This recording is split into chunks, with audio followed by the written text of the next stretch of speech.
Hello everyone, it's Phil here, but I'm not sat here, I'm sat here at the main desk. I'm just trying to get it on the screen.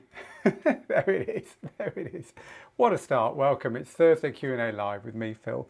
And it's not about being there, it's about interaction, it's about your questions. That's why I'm sat at the desk and that's why I'm asking you to tell me what it is you need help with in your DJing. I'm here for the next hour for you. So if you're new to all of this, we're Digital DJ Tips. We're the people behind the Digital DJ Tips website, which you will probably know, but we're also the people behind the 25 and counting DJ courses, which have got 27,000 students on them. And have been teaching DJing for over 10 years now. So we're the biggest online DJ school by quite a long way. Also the people behind the website, but also the people behind the channel you are watching this on now, whether you're watching this on YouTube or Twitch or Facebook, our Facebook group, Global DJ Network, our Facebook page, or indeed on Mixcloud Live. We're the people who bring you this content every week. And I'm here now just to chat DJing with you for an hour. The show we do on a Tuesday is more kind of like based around a learning point, which is why I'm normally sat there. But this is more chatting with you guys and girls. So I'm here to help you with any of your DJing problems, queries, challenges. Could be something about your music, your gear, your techniques, playing out, promoting yourself. They're the 5 big areas of DJing, which we teach in the book, Rock the Dance Floor. And they're right at the very front on page 7. Of Rock the Dance Floor, the 5 big areas of DJing. But you can actually read this book now on the website. We've actually added it to the website. So if you weren't aware of that, head to the website, click on the book at the top here, and you can read our full book here. You can also buy the book on Amazon and on Audible if you prefer to have an audiobook, and you can even buy it in bookstores. But it's also all now on the website. So that's our book. That's us. Let's get on with today. The only thing I want to add is if you're watching the replay, it's probably because you weren't on the list to, I'm trying to get this thing to come up, but it's refusing to today. Nothing's playing ball today. You weren't on the list to be told when these go live. So just subscribe to the channel, click the bell, and that will allow that to happen. I'm really curious now. I wonder if that'll work from the other one. No, it won't. Something's gone wrong with my lovely little graphic. So I'm going to make a little note of that. Fix graphic for subscribing. I will get that fixed for next time, people. So yeah, subscribe to the channel and then we can let you know when we go live. It's much more fun than watching the replay. Right, questions. Hello, everyone. Hello to lots and lots of regulars right at the beginning. Mixed Mustard G saying hello from the Netherlands. Hi to GM and Mason who says, what's your advice on mixing with 3 decks? Great question, Mason. Use the 2 decks normally, like you would, and use deck 3 for extra bits. You might want to start with an a cappella on deck 3 or a drum loop, so that you've got some kind of percussion you can bring in and out of the mix, keep it in sync with the other 2 decks, or just keep a spare track on there. You know, a lot of people would just use a spare deck in case they're DJing and nothing's going right for them and the tracks aren't working and they just want to quickly bang something in that they know is going to keep the crowd happy. They have a spare deck ready for that. So there's loads of reasons, but don't think that you should treat all 3 or 4 decks equally. Decks 3 and 4 tend to be for auxiliary stuff. Acapellas, drum loops, extra tracks that you want to have ready for whatever reason, and that kind of thing. It's a good place to start anyway. AB says, go for it as long as it sounds good. I'm not sure what you were replying to there, AB, but thank you for that. Hello to Offside Logic over there on YouTube and to Darashan, who's in South Africa. We are on YouTube, says someone on Facebook, because there's loads of comments from YouTube. Simon says, can I use Platinum Notes to analyze my tracks and then do a mix and then run it through Platinum Notes again? It's a good question. So let me tell you what Platinum Notes is first, because a lot of you might not know that. Platinum Notes is a program from the people who make Mixed in Key, actually. And this helps you to improve, it's basically mastering to improve your music files. So it will check the volume, check the pitch, and do other things to your music just to make it sound a little bit better. It's some people love this stuff, some people hate this stuff. I like it. I think it's awesome.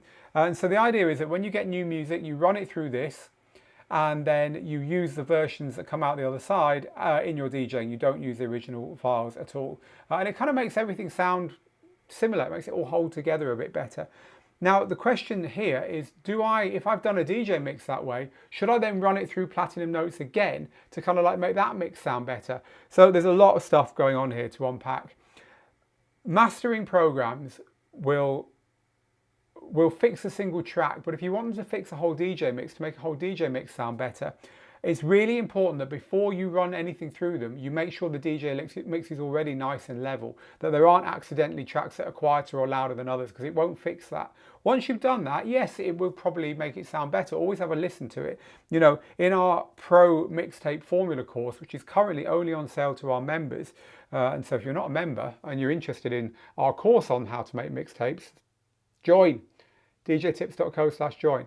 In our Pro Mixtape Formula course, we teach you to do what we call pre-mastering. And pre-mastering is fixing all those volume and EQ issues and mistakes actually in your mix before you even think about running it through any program to make it loud and bright and all that stuff. So yes, it's okay to use these kind of mastering programs on a full DJ mix as long as you've done the pre-mastering first. So my next question, I hope that's helpful to you, Simon. Hi to Danny. My next question is from Jermaine, who says, good morning, Phil. I've actually bought your new mixtape course and I'm loving it. So there we go. Thank you for that. It's a completely random question here. Well, in your words, not mine, Scott. Which is, do you think music festivals, i.e. Creamfields and Reading and Leeds, will go ahead at the end of August? No, I don't. I think there'll still be restrictions in for big gatherings like that. I think next year they'll go ahead, okay. But I do think we'll start to find, you know, clubs coming back and so on. But I think the big gatherings, I just can't see it happening. By the way, if you're wondering why people are talking about stuff coming back at the end of Corona, it's because in the United Kingdom, they've announced that the 21st of June is the kind of unlocking the UK day when a lot of the restrictions are going to be lifted, in theory. It's a long way away, of course. 4 months away, but we can all cross our fingers for that. Talking of Reading, one of the big festivals that was just mentioned by Scott, hello to Vic, who is in Reading, also the place of my birth. I was born at the Royal Berkshire Hospital in Reading, Vic, so there you go. So Greg is watching in Qatar, so there we go. Great stuff, says Greg. Hopefully the coronavirus thing will all be over before the Qatar Football World Cup. Let's hope so. Hi to Darren. Simon says, Simon, I will jump that question because we've already talked about that. Pete says, I can't believe it's Thursday already. Indeed. It really does fly, the time, doesn't it? Nor can I.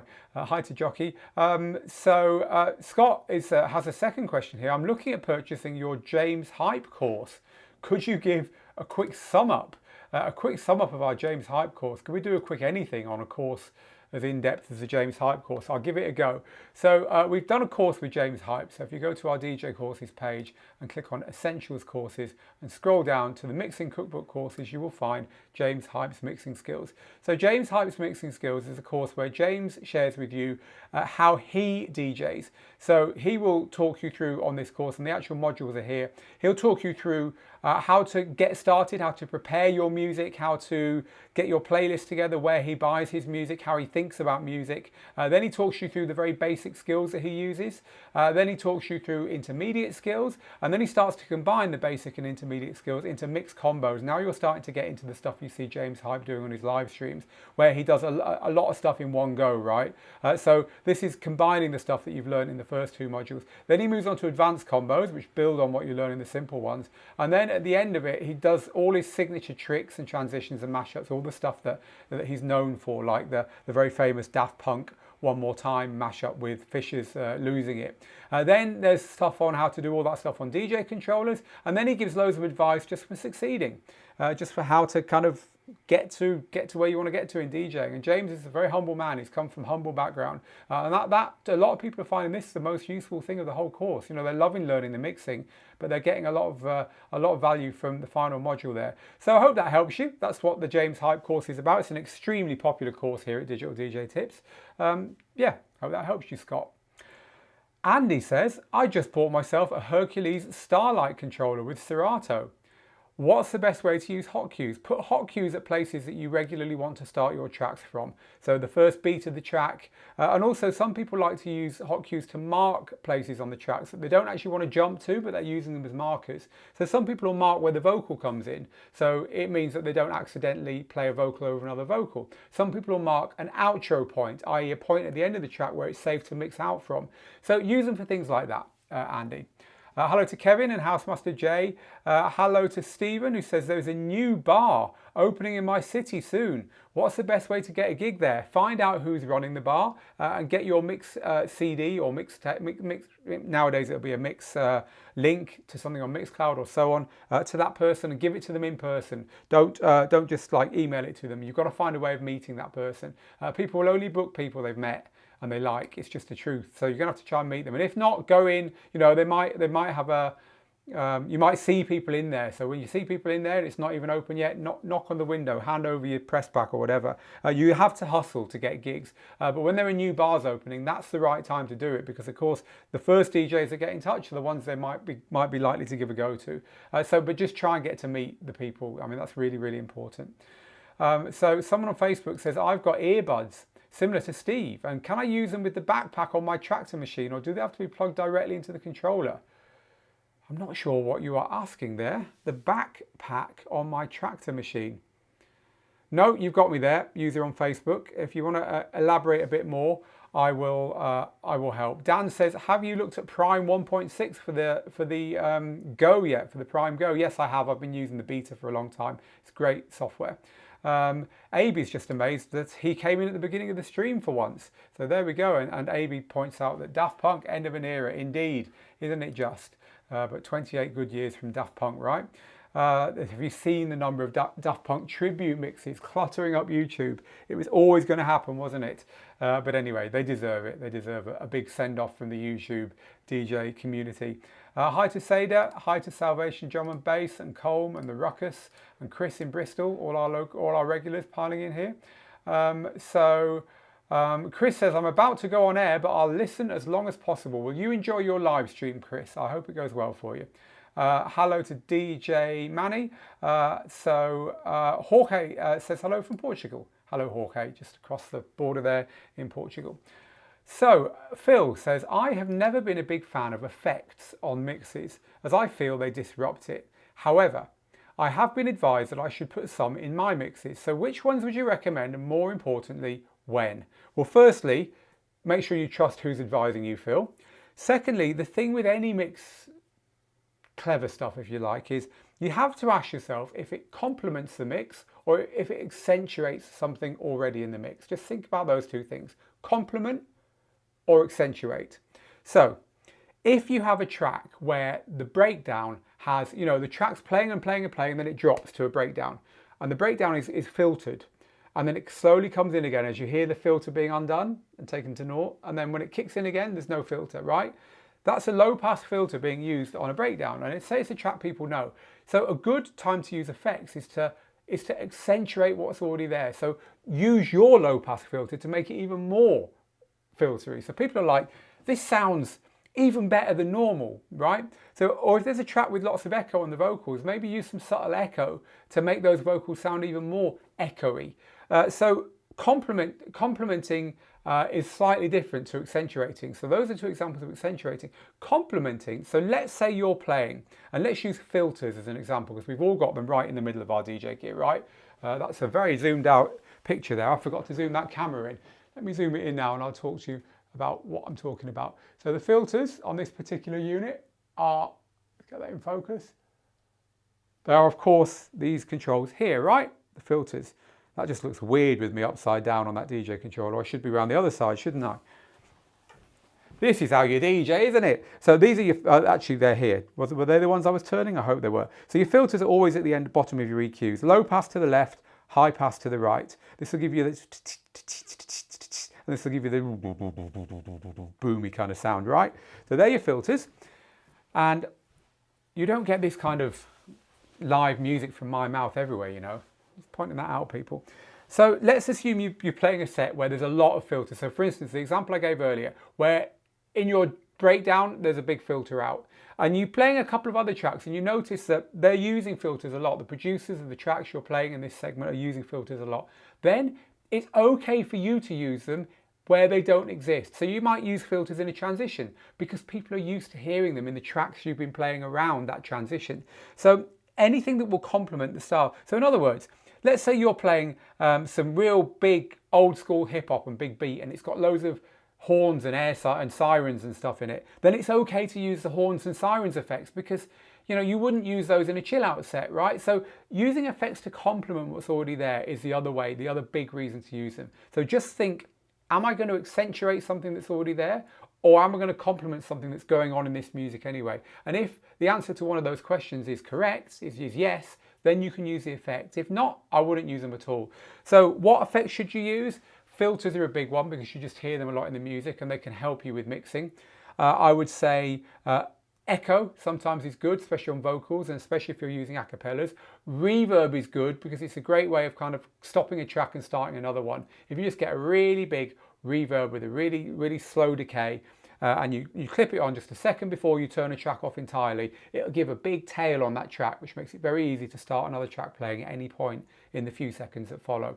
So they're the three I'd go for: filter, reverb, and echo.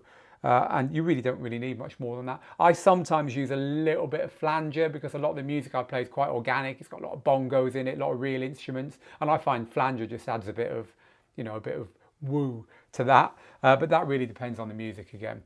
So I hope that helped, Phil. By the way, if you've just tuned in, you're watching Digital DJ Tips is Thursday Q&A Live with me, Phil Morse. All your DJing questions answered. If you enjoy this, just hit the share button, please. Share is what helps us do it. And ask your questions. Doesn't matter where you are, Twitch, YouTube, Mixcloud Live, or either of our Facebook channels. We will try and get to you on the questions. Hi to the crew over there on Mixcloud, by the way. Hi to a brother named Sherm. And the Friday Night In who says, no, please, no air horns and sirens. I'm kind of with you there, my friend. DJ Rudy says, I use them. So there we go. Effects are a great way to cover mess ups, says a brother named Sherm over there on Mixcloud. So yeah, that's true. They are a great way to cover that up. And hi to DJ Burner on Mixcloud as well. And Thames Valley Discos, who says that they have actually confirmed at the moment the Reading Festival is going ahead. Thames Valley is where Reading is. So you would know, I guess. Well, let's hope it does go ahead. I'm not trying to wish it won't, but fingers crossed, eh? Right, let's... one more question from Mixcloud here at the moment. Roland 808 that we have here, is it still a good buy? It's not very straight, is it? It does annoy me, things like that. That'll be my OCD. Let's get that nice and straight. Yeah, that's looking a bit better, isn't it? Is it still a good buy? Yeah, it's still a good buy, still fully supported by Serato. Probably get it at a bit of a discount now because it's quite an old controller. But yeah, I'd say it's still a good buy. It does an awful lot. It's got a sequencer on there and stuff. It's a great controller if you wanting to get creative. That much is for certain. Right, more questions.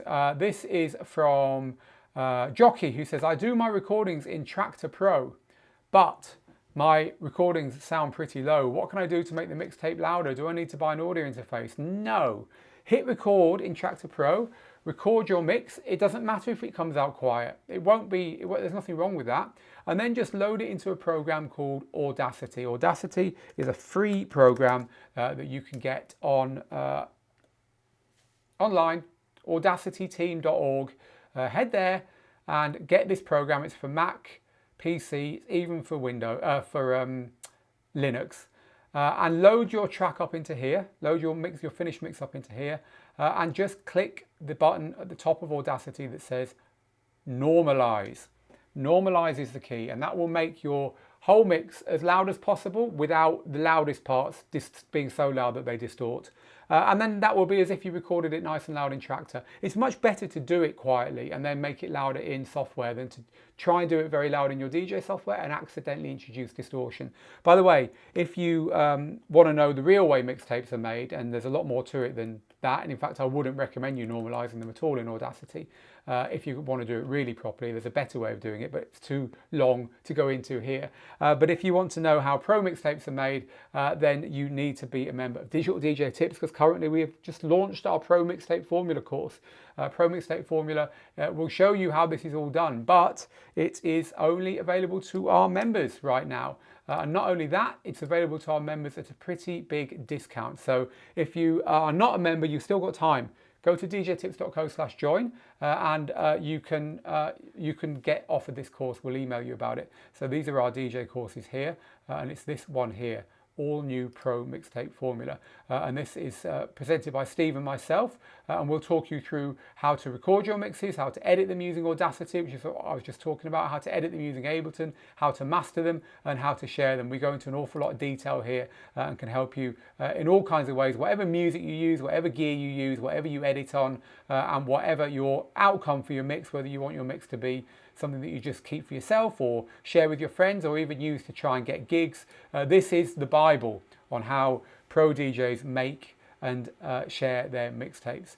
And the big promise of this course is if you make mistakes, we'll show you how you never need to go back to the beginning and start the whole mix again. Have you ever started a whole mix again because you made a mistake on the last transition? It happens to all of us, doesn't it? But what a pain that is. This method means you'll never have to do that. So if you're interested in that course, you can't get it. It's not on sale unless you remember. So join, it's free. Okay, so let's pull on to the other questions that are coming in, of which I'll never get round to all of them. So I'm sorry, everyone. We're going to stay here till the top of the hour. So we've got another 35 minutes, but I'll just try my hardest to do as many as I can. So Alex says, what would you like to see on the XDJ XZXZ controller from Pioneer? Do you think they could add it in a standalone sampler without using Rekordbox? So these are the Pioneer controllers that don't need a laptop to DJ with, that you just DJ with a USB drive. And the reason Alex is asking this is probably because we all expect Pioneer DJ to make new versions of these controllers very soon, some point this year, to replace the older ones. So what do I expect to see on the new versions? I don't think they'll have a sampler in them, but I do think you probably get 4-deck. In fact, almost certainly get 4 decks. And I think they'll probably start to introduce some pretty cool things that aren't even on the CDJ 3000s, because the CDJ 3000s, even though they're the latest pro media players from Pioneer, they're made for DJs who don't want a lot of change. Club DJs who've been doing this a long time.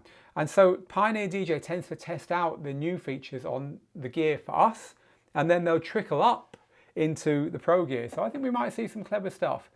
Right, so Fagoot says, hi Phil, I'd like to buy some new gear, but I'm moving into a place with ungrounded outlets. I'm afraid it could be damaged. What do you think? If your DJ gear needs a grounded outlet, then I would not use it in a non-grounded place. The way you can tell is very simple. Look at the plug. I've got a big pile of them over here. I'll go grab some. I'll let you into a little bit of a secret about digital DJ tips as well, as to how messy we are. Well, maybe we're less messy than you. We have this box here, and in this box I keep all our, for this studio anyway, Steve is probably far more organised than me, all of our cables. You can see they are labelled, right? You can see a few labels on there, and I do tie them up, so maybe I am organised. That's hitting my microphone. These are all the cables for all our DJ setups. So look, if your DJ gear, if this is, say this is the cable that came with your DJ gear, right? Now this is the end that plugs into your DJ setup. This is the end that plugs into the wall. Now this has only got 2 pins, which means it's not grounded anyway. So you can plug that into an ungrounded socket, no problem. But if your gear has got, and this one here, even though that's got 3 pins, this is a UK plug by the way, even though that's got 3 pins, the third one is just a piece of plastic. And in order to open the socket, because in UK plugs, the earth pin opens the other 2 so you can plug it in. So this is, even that is ungrounded. But it might be that you have got 3 genuine metal pins on your plug, if you like, that's going to plug into the socket on the back of your system. If you've got those, then it is definitely not advisable to plug it into an unearthed socket because it needs an earth connection. So Phil is talking about more about the effects. Maybe you could do a Tuesday tips on effects, says Phil. Yeah, maybe I could. Maybe it's time we did a Tuesday tips primer on effects. Good thinking. I will keep that one on our possibilities list. Hello to DJing.com. Hello to Jose, who says, I got my Mevo and I did my first stream on Twitch for 4 hours. Thank you for the review. It helped me see how it worked, and that is just what I needed. Well, that's really good. So if you want to DJ using a live streaming camera, but you don't want to have to plug through a laptop or anything like that, then head over to our YouTube channel, where you will find this review here. Me chatting away about this camera, the Mevo camera there. It's called the Mevo Start. It is an awesome little camera, and it saves you having to use a laptop because it connects directly to the Wi-Fi and will then go directly live to the internet for you. I use it on all my live streams to go live on YouTube and Facebook and so on. Not this one, but on my DJ live streams, and not on Facebook, sorry, on YouTube and Twitch and Mixcloud Live and so on, because I don't want to be messing around with a laptop at home. You know, I do that all day at work. So this is it's a great little camera if you want to go live, but you don't want to mess around with a laptop. So that's what Jose was talking about there. So glad to have helped you. Glad that helped. Dave, hi Dave. Do you think Pioneer will be coming out with a new 4-channel controller this year? An all-in-one? Well, we were just talking about that, don't we? And yes, I do think they will. So Michael, can you use your status to help push Serato to introduce stems? I would love to think that I could just click my fingers and the big software companies would do what I say, but I think Serato themselves will be following stems very closely, and if they believe that it is always it's going to be a good move for them, they will always add the feature. So we'll see. Still a bit of a niche thing, but I think stems is awesome. So talking about the third deck, Jorge says, for me, it's always a cappellas or an extra song. So you're agreeing with what I was saying there, Jorge, which is it's nice to know. Michael Girthy, hello, Michael. Good to see you. Lockdown end in sight over there, says Michael. Well, I had my jab yesterday, which I'm very pleased about, as did my wife today. And I'm going to follow up in 3 weeks. Most of the population here in Gibraltar has been vaccinated now because it's such a small place. So it's definitely an end to it in sight here. Over in Spain, just across the border, it's plummeting. The UK have announced June 21st is the kind of big opening of the UK. So yeah, it looks like we are slowly getting there. I hope you're getting there over the pond as well, Michael. Hello to Technobeat TV. He says, what's the topic today? It's anything goes today is a topic, Technobeat TV, because it's Thursday Q&A live. And again, if you're enjoying this, people, please do hit that share icon. That's what this is all about, helping us to push it, pay it forward, as they say. Mr. Bisto, hello, Mr. Bisto, says, can you tell me a little about audio interfaces? I've got a Denon MCX8000 and a few USB Ableton controllers. I'm looking to get something that can bring it all together to use in my PC. Well, look, an audio interface is a very simple thing. Let me grab an audio interface from here and explain it to you. Just trying to find one. This is a good example of an audio interface. An audio interface has inputs and outputs, and it has a way of connecting to a computer. An audio interface will allow you to feed analog audio, as in that plugs into normal sockets here, into a computer. In other words, it will turn it into a digital version, and it will put that into the computer. Then you can record it on your computer and do what you want. An audio interface, which is an out audio interface, so this is a 4-in, 4-out audio interface. The reason is it's got 4 inputs in mono or 2 stereo, and 4 outputs in mono or 2 stereo. So this is called a 4-in, 4-out audio interface. If it's got an output, I keep holding it upside down, don't I? If it's got outputs, then it will allow you to take music that's playing on the computer and send it out again as analog signal. So in other words, it will take digital music from the computer and turn it back into something that you could listen to on your headphones or plug into any old mixer and hear it. So an audio interface simply converts stuff from analog to digital and back again. Most audio interfaces that us DJs use only convert from analog to digital. In other words, we'll use them to take the output from a DJ mixer or controller and feed it into a computer to live stream or record or whatever. Or maybe a microphone, to take an analog microphone and send it digitally into a computer, again, to live stream or record or whatever. But some of us use audio interfaces that have an output as well. For instance, this is a DVS audio interface, and this one you plug your record decks into it, and they feed into the computer with special vinyl on, which controls the computer software. Then the computer sends the music that you're controlling from itself out through the analog ones, which feed into a normal mixer, so you can hear that music. So DVS interfaces are a good example of an in-out audio interface. So look, that's what an audio interface does. So Mr. Bisto, what you need to ask yourself is, do I need to turn any analog audio into digital or any digital audio into analog as part of what I'm trying to set up here? And if you do, you need an audio interface. It's simple as that. So from what you said, I've no idea what you're trying to do with all that gear, but that is what they do, and that's the kind of thinking you need to apply to it. So I hope that helped. Look, don't get too complicated too quickly. One thing I see people doing a lot in live streaming mainly, to be honest, but also in DJing is just trying to do too much too soon. It's much better to start simply and really understand everything you've got, and then add slowly to your equipment, because, you know, the skills don't rely on equipment. The skills rely on you getting good at something. You don't need much to do that. You don't need much gear to get good at something. And over time, you'll work out, you'll figure all this stuff out. What's digital, what's analog, what needs to be fed where, and so on. You know, I get some, in our live streaming made easy course, I get a lot of people, you know, say, oh, Phil, I've got 2 computers and I've got this running on this and that on that, and I've networked them together and I can't work out why that's happening and that's happening. And I'm like, dude, calm down. Plug a webcam in to your laptop, get some audio in there and hit go live and test it and get good at doing it with that equipment. Then maybe add a second camera a little bit down the line, and then start adding a second computer. And then, you know, rather than trying to do it all at once, because you don't want the technology to confuse you to the point where you're just stalled and not doing what you're here to do, right? So that's just a general tip for people who are trying to build huge DJ systems when really you haven't mastered the stuff you've got.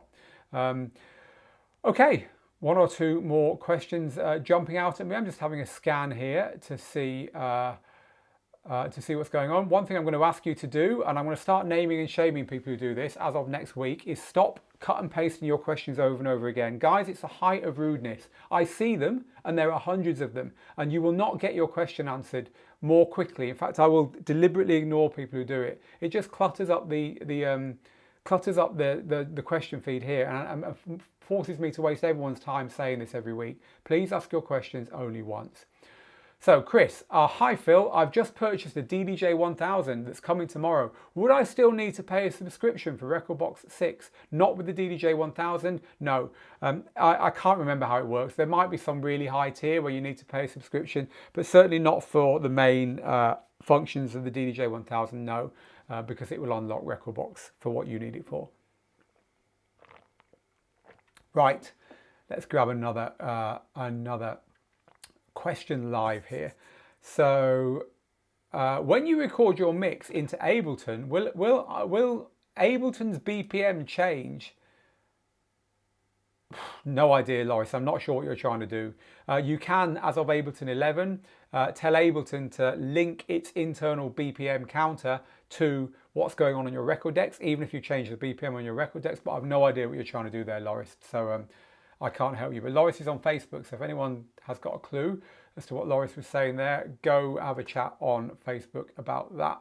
It's me, DJ Mario, said, I got nervous. I thought I was missing the stream. No, you're not missing the stream. Martin, when does the offer on the mixtape training end? The offer for readers to get it at for members to get it at the biggest offer price that we offer will end in a few days. So if you're not a Digital DJ Tips member and you want to get our latest course at the deepest offer we ever make, the deepest saving we ever make, go to djtips.co/join, sign up, and we will let you know about this course. Sometime next week, we're going to make this course public. It will still have an offer on it, but it won't be as big. So when you hear us talking about this course, you know, officially with adverts and so on, you will have missed the early bird discount. So if you're not a member, join it. If you are a member, you'll have an email about it. The next question live is from Eric, who says, is it beneficial to put individual downloaded songs through Audacity's mastering, normalize, remove DC offsets, etc. before using them in DJ sets? No, no one does that. I wouldn't bother doing that ever. So Alex, do you think being a young person, I'll get a chance to DJ at a local pub after things get eased. I've been selling myself on TikTok, Insta and Mixcloud. We've been doing a good job, but Alex, get out there. Meet the people who run these venues. That's how you're going to get gigs in them. Hi Phil, what do you think of Neural Mix Pro? Says Gary. I think Neural Mix Pro is awesome. It is a program from the makers of Algorithms DJ software that allows you to separate the drums, the melodies, and the vocals from your tracks and record out like the a cappella, the instrumental, just the drums or whatever, as individual tracks, and then you can put those tracks into your DJ software and DJ with them. But that said, Algorithms DJ software, DJ Pro AI, which is the one on the right here, has actually got this built in, so you can do it in real time. Neural Mix Pro is more for producers who want to do it ahead of time. There are other bits of software that will let you do this, like X-Tracks stems, for instance, and there are other bits of software that will let you DJ, like Virtual DJ has got this built in as well. Virtual DJ has got its version of real-time stems built in as well. But that's what Neural Mix Pro is, and yeah, it's a good little app. We've tested it here. We like it. Hello to Keith in Oakland, California, and so Peter in Sweden. Thank you so much for recommending Denon's Prime 4. When I asked for an upgrade from the DDJ 800. I had a hard time deciding which one to choose between the Prime 4 and the Pioneer XDJ XZ. So I guess, Peter, that you chose the Prime 4 and you're very happy with it. So I'm pleased about that. Do you ever go to the Poachers or Sindleshams? That was one of my residences in Reading. I left Reading when I was 9 years old, Vic, so I'm a bit young for clubbing. Moved to Manchester. That was where I cut my clubbing teeth. Darren, I'm looking at my first controller. Is Tractor and Native Instruments the right choice? There's no such thing as a right choice, but it's a fine choice. About 10% of our audience are Native Instruments users. The most popular software is Serato, followed by Recordbox and Pioneer stuff, and then Tractor is third with Virtual DJ. Tractor tends to be more for purist electronic DJs. Serato has got a more hip-hop background, open format background. Virtual DJ is more mobile DJ, karaoke, video DJing. And so that will hopefully help you there. Recordbox more for club DJing. You know, if I was to give you a one sentence or four sentence summary there, that's kind of the way it is. So look, you can't go wrong with any of the big names, to be honest. I would say if it were me and I was starting out now, I'd probably go for Recordbox and Tractor, just because they're probably going to be the leading DJ software within a few months. They've caught up with Serato very fast. And it's the same software whether you use a tiny little controller from, I'm looking for a tiny little controller here from Pioneer, but I can't see one within reach. You know, like the DDJ 400 or the DDJ 200, you're going to be using the same software that you'd be using on Pro Gear from Pioneer, and that is a good selling point for that system. But, you know, you can't go wrong with any of the big names. Talking of Pioneer, Joe says, do you think they'll release a new mid-level controller after the less than successful FL6, FLX or Flex 6 launch and reception? The Flex 6 has done all right, you know. People liked it. Just because we don't like something doesn't mean the world won't. The Flex 6 has done okay. But I can't see them launching another thing into that price point, you know, the $600, $700 price point, no. Because they've done it now with that one. So, Sean, I've never played out. I've only live streamed. Huh? Today, eh? DJs of today, that's where it's at, isn't it? If I did end up playing a bar or party, would you recommend some kind of insurance? Right. If you are taking all the equipment to a venue, then yes, you need insurance, like if you're a mobile or event DJ. If you're turning up at a bar or a lounge to DJ and using their gear, clearly you don't need any insurance. If you're taking your own gear there and you're worried about it, you could check with the venue whether their insurance covers you, or you could check that for instance, your home and contents insurance covers any of your home contents when you take them outside of work, outside of your home. And that's what I would do. You know, I would approach it from that way. But certainly you don't need insurance. No, it's not necessary. But you might want to make sure you've got cover for your gear. Also, talk to your local DJ association chapter, because those guys and girls always have ins with the insurance companies in your state or in your country, where they can give you advice on getting cost-effective insurance to cover what you need, and they can tell you what they do as well. So Michael, I got my first wedding in a long time. Well done, Michael, over there in Chicago, coming up in 4 weeks. Have a lot of rust to knock off prior to that. Crazy to think I actually get to DJ again one day. It's been a little too long. So I'm glad to know that you're getting gigs back again. You know, the lack of gigs has hit professional DJs properly. I know Michael relies on his DJing for a lot of his income. If you're a hobby DJ, hey, guess what? We've had a lot of fun over lockdown. Let's be honest. We've had live streaming fun. A lot of us have had more time on our hands to DJ. A lot of people have taken up DJing in lockdown, but there's this big divide between hobby DJs and pro DJs, and I'm glad to see pro DJs getting the gigs back. It really is something that hit a lot of people very, very hard.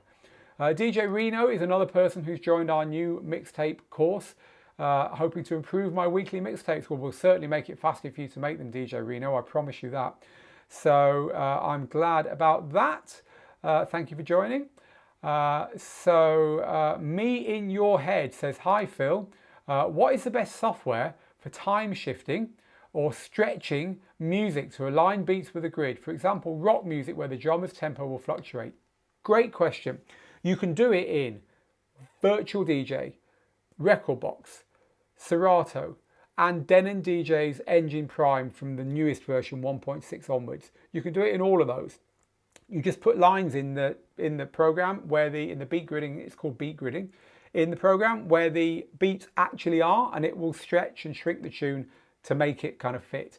If you want to do it once and for all and then have a version of that tune where the beats are all steady and they never change, you can do it in those programs by just correcting it and then recording a playback of that tune. In Serato, you actually have to lock that tune to a BPM by syncing it to a track on the other deck at the right BPM. But the best way of doing it is to use Ableton Live, which has got a feature called Warp. And warping in Ableton Live will give you the best version of that, get it all fixed, output it, and now you've got a track that you can use in any DJ software, in any DJ set, and those beats won't drift. But you can do it in most DJ software. It's only Traktor, I think, of the big ones that won't do that nowadays. So talking back to getting gigs when lockdown ends and when the bars open and when new venues open, Alex points out a big home truth. Like the phrase goes, it's not what you know, it's who you know. And I agree completely. So Jock says, is it better to record a mixtape in Traktor with an audio interface? No, just use the record button in Traktor. If I use Restream, says Wenzel, Restream is what we're using here actually to put this stream live. Do you want me to show you a bit behind the scenes? This is Restream. There you go, there's me. In a minute, this is going to turn to Restream and you're going to get one of those infinite mirror things going on the right-hand side where you'll see me show, there you go. And then it's going to go double again and again and again and again. But anyway, down this side here, you can see all the places we're live at the moment: YouTube, Twitch, Mixcloud, and 2 Facebook pages. And so this is a piece of software which will let you stream to multiple locations at once. And the question here from Wenzel is, if I use Restream, will it draw on my CPU? My CPU is at its limits already. So the beauty of Restream is it won't draw any more on your CPU than it does sending the stream out to one service. So for instance, if you're sending a live stream out to Mixcloud Live, if you send it out to Restream instead and let Restream send it to Mixcloud Live and to Facebook and to YouTube and to wherever else, Twitch, whatever, then it will be the same as far as your computer is concerned as before when you were just sending it to one channel, because what Restream does is take your stream and distribute it to those other channels for you. So no, it won't add to your CPU. That's one of the big reasons to use it. Alex is just... I always say this as we get towards the end of these, it's so lovely to see you all chatting to each other in the comments. Sometimes I accidentally read out something that's just to someone else, but that's what it's all about. You are the best of the best, people. Thank you for doing that. Thank you for being such a good community. Have you got a DJ lighting course, says Mo? No, funnily enough, we were talking about that just today. It's something we've always wanted to do. We maybe will do one very soon. Lots of you agreeing with me on the effects, reverbs, echoes and filters. If you're not familiar, keep it simple, and I tend to agree with you there, people, as well. Right, so Technobeat says, I think this is an amateur question. No such thing. DJing is an amateur game nowadays. 10 amateurs for every professional. We're here to help the amateurs. The pros know what they're doing. Technobeat, I think this is an amateur question, but can I use wired earbuds to queue up tracks? I've seen a couple of DJs like Carlo do it, and no need to send me the link. I know exactly what you're talking about. James Hype does it as well. Yes, you can. It's a different way of DJing because you leave your earbuds in all the time. And so it's not like headphones where you've got them on and off or one ear, you've got your earbuds in all the time. In-ear monitors is kind of the posh name for them. And so it's a different way of DJing. It means you don't need monitor speakers because you're using one ear to monitor what's going on, and the other ear is the stuff you're queuing up on the audience isn't hearing. It uses a feature called split queue, which will put the master through one ear and what you're queuing up on the other one. So as I say, you never need to take your headphones on and off. Laid Back Luke does it as well. We've got courses with these guys. So if you want to hear these DJs actually talking about how they do it in the courses we have with both Laid Back Luke and James Hype, they both talk about how they use in-ear monitors. So yeah, if you're interested in learning not only how these guys and girls DJ, but doing it directly from hearing it from them themselves, there's the Laid Back Luke one. I showed you the James Hype one earlier. You can see Luke there using his in-ear monitors. There we go. There's one ear, and there's the other one. And Luke just uses Beats headphones, by the way. He doesn't even use Pro monitors. James Hype uses Shure SM535 monitors. But the big thing is that these guys use split queue, and split queue puts the master into one ear and the stuff that the audience can't hear into the other one. And most DJ equipment doesn't have it. So if you want to use in-ear monitors, then you need to make sure you've got gear with split queue. You don't have to use split queue because gear also has that knob on it. There'll be one on this gear here somewhere. I'm hoping it's on the top now that I've cut to it to show you. It might be around the front, of course. Yeah, typically it's around the front on this gear, but I'll try and show you anyway. So here on the front, you have this mixing knob, which is Q and master. So turn it to the left and your headphones will only play back what you're queuing up to play next. Turn it to the right and your headphones will play back only what the audience is hearing. Put it in the middle and you hear both. But this is a good example. This is the Q master button. The mono split stereo button. So put that to the left, then you're going to get what I was describing. Put that to the right, you won't. Not many DJ controllers actually have that on. So the Roland DJ 808 is a good example of one that does. So just make sure you've got that if you want to DJ with in-ear monitors. So far from being an amateur question, Technobeat, it was a great question. Thank you very much for asking it. So Phil says, any tips to reduce interference on monitor speakers? I know it's annoying, isn't it? I've got a loop isolator, but I still get annoying buzzes on one speakers. No, it's so particular to each individual and their setup. I mean, you could try better cables and stuff, but really it's very hard to diagnose that kind of thing. Turn your music up louder would be my advice on that one. Right, sorry, I can't be more help there. Hello, Lou. I was just talking about you and your crazy live streaming setup and saying we should try and keep things simple and not confuse ourselves. Anyway, it's great to have you here, Lou. We are having a wonderful day and I'm glad you are too. Hello to Alex, who's one of those people, I'm going to start naming and shaming people now, who is cut and pasting his question more than once. Don't do it, people. It just wastes time. Ask your question once and if I can, I will answer it. It's me, DJ Mario, says, hit the like button, family. Yes, hit the like button, people. Even though I can be irritable sometimes, please hit the like button. But more important, hit the share button. That's what helps us do this stuff. So the next question I want to pull off from the live questions is Seda, who I've already answered it, that's why, so it's easy to help you, Seda. What's the best way to stream from multiple platforms simultaneously? Use Restream, which is what we're using here to do just that, Seda. So there you go, use Restream, restream.io. Lots of you saying that stuff has started to reopen where you are. That's really good. I'm glad to hear that. More love for the Roland controllers, like the 808 we've got here. Again, let's straighten that up a little bit. This is from Joe, who says, I've got the 707M and I love it. It's a great controller, the 707M, indeed. So let's grab something else? Again, you're all talking to each other, which is absolutely brilliant. Carlos, I want to ask if you know anything about Engine Prime not getting key analysis of my tracks wrong. They're all wrong. They won't all be wrong, Carlos. Engine Prime is very good at analysing keys.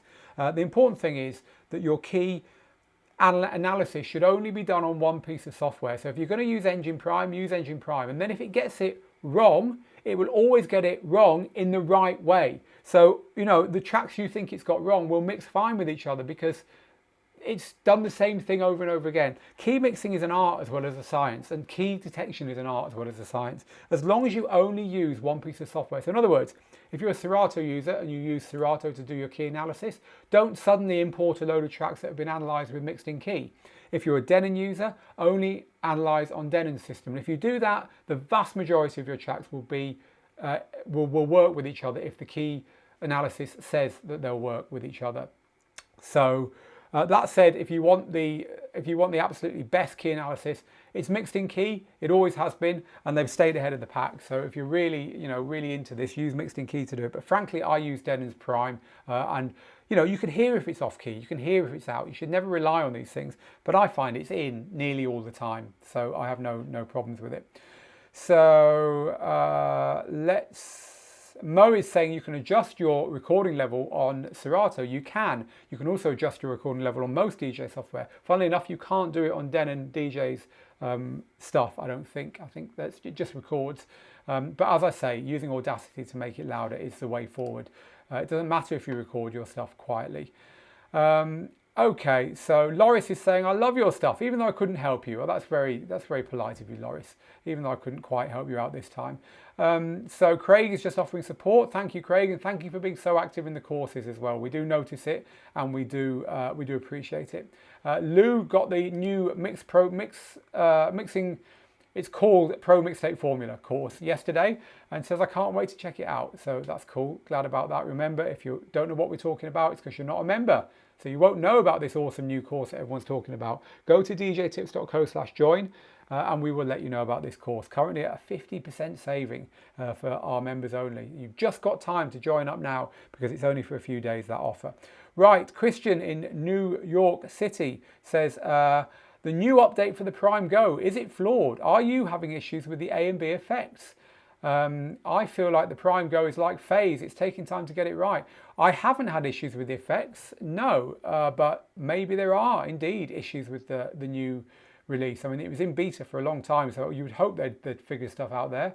But not heard that yet, but I will be DJing with it again soon, so I'll have a look when that happens. Stu, here's a great question. What are the pros and cons of using key lock? The pros of using key lock: it means you can speed up and slow down your track quite a lot and it won't sound silly. It means that you can use key mixing because you can't key mix without key lock easily. It doesn't work that way. The cons of key lock: it can sound a little bit weird when you move your track too far away from its original BPM. For that reason, some DJs will never use key lock. That's the main disadvantage of it. Now, if you don't know what we mean by key lock, it will lock the pitch of a track, i.e. how high or low it is, while you alter the tempo. So in other words, you can make a track go really fast, and like for instance, say my voice is the vocals on a track. You can make my voice go really fast, but the voice wouldn't go up. If there's no key lock, the voice would be going up as it gets quicker, and it would be going down as it gets slower. But with key lock, it doesn't. Even if you slow the voice right down, key lock will stay at the same pitch. And that's that time stretch sound. When you slow a voice down really low, you hear it being time stretched. You hear it a lot in drum and bass and so on, don't you? So that's what key lock is. So yeah, they're the pros and cons mainly of key lock, Stu. Phil, have you ever organised a DJ event? If so, how did it go? If not, why not? What a great question. I used to run a club night, the main event I used to run was a club night, and it was called Tangled, T-A-N-G-L-E-D, Tangled. It ran from 1993 to about 2006, at least when I was DJing it. I must have promoted, I'm thinking now off the top of my head, 700 or 800 club nights. And I also promoted nights in other places as well. Promoted nights in co-promoted nights in Dublin and Edinburgh and lots of other nights in Manchester where I'm from. So yeah, I've done a bit of promoting in my life. Yeah, they went very well. That's how I became a pro DJ. It's how I got to DJ at Privilege in Ibiza, biggest club in the world. It's how I got to meet and DJ with all my heroes like Paul Oakenfold and all the people from back in the day, of course. Oakie's been around a bit now. Who else did I absolutely love? I love Nick Warren. He's one of my favourite DJs. Nick Warren from way out west. Got to play with pretty much everyone who I was buying the records from, because I used to buy records. I used to look at the name on the label and say, who's this? And I used to like get in touch with them and say, do you DJ? And they'd be like, yeah. And I said, do you want to come and play at my club? And they'd be like, yeah.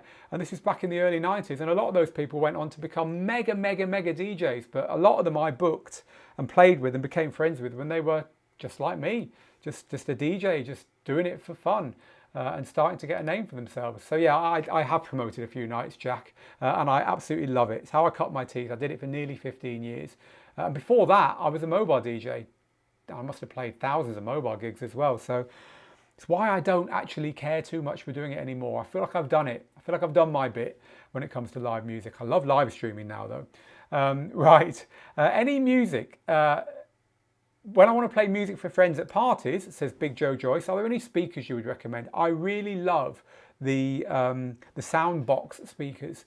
We've got these in for review and we will be reviewing them very soon. So let me show you the Soundbox speakers. These are awesome because they give you the kind of best of both worlds. These speakers are big and so they're loud. You can't blow them up, but you can also use them at home as your DJ practice speakers. And they are battery powered as well as mains powered. So you can plug a battery in and take them to a field and DJ there. They're Bluetooth as well as wired, so you can just use them as a normal Bluetooth speaker. They're really good. They're not cheap, but hey, you don't want to use cheap speakers for parties. You'll just blow them up. Cheap speakers will become very expensive when you break them. So I would buy one of these for a party and then maybe buy another one and use them to replace your DJ practice speakers entirely. I can't say too much more about them now because we haven't fully reviewed them, but I have played a couple of live streams with them and I like them a lot. So there's one example of something you could use. I'm sure other people can give you other examples to help you there. Big Joe is on YouTube, so you can help Big Joe in the comments on YouTube there. Guys and girls, we've run out of time. I know, and so many of you have asked questions I've not had a chance to get to. Look, come back next week and ask your question again next week. Get in early with your question next week and you'll be more likely to get it answered. Please don't cut and paste your questions, guys and girls. It just wastes time. But look, it's been great today. I'm sorry I can't answer all your questions. Thank you very much to everyone who's asked, and I'm glad to have answered so many of them. I have to tell you that my team will try and answer all your questions in the comments, wherever you are, YouTube, Facebook, anywhere on our networks. My team will try and answer your questions in the comments afterwards. So all is not lost, and one or two people over on our Mixcloud page, I just want to read out one or two more questions from there because those questions disappear afterwards and will never get seen again. So just to end off with one or two from Mixcloud. The Dude Club says, how dangerous is it for a channel to live stream on YouTube? Test your tracks first on YouTube. Upload an unlisted video with all the tracks you want to use in. It will show you the ones that are going to get blocked, and then just don't play them on the real thing. So that's the answer to that one. And one more, and you're just chatting among yourselves over there on Mixcloud, which I like to see. And one more, someone said you really should review something, and I saw that comment and now I can't find it again. So I'm just going to find that, because when someone says you really should review, YOLO Live, no idea what that is. I'll add it to my lists. YOLO Live review. I'll take a look at that. Thank you very much for that. The Dude Club over there on Mixcloud. Right, we really are done now, people. Listen, if you've enjoyed this, please do share. Please do follow the channel. Please do like this. But if you want to know about that course that I talked to you about, our new mixtape course, go to djtips.co/join. If you're not a member, join, and we will email you to let you know all about this. We are done here for today. All that's left is for me to say, get good, get out there, make the moments. You've got, I'm trying to remember, you've got Ben on Sunday at exactly this time. Look on your watch now. Exactly this time on Sunday, Ben, our community manager, is live on all our channels apart from Facebook, playing another hour of feel-good music for your Sunday. And the week after, you have me. The week after that, you've got Steve. So we'll see you for one of those live streams, or same time next week for another Thursday Q&A, or join me next Tuesday for another free lesson on all the same channels. So get good, get out there, make the moments, and I'll see you soon. Till then, bye-bye.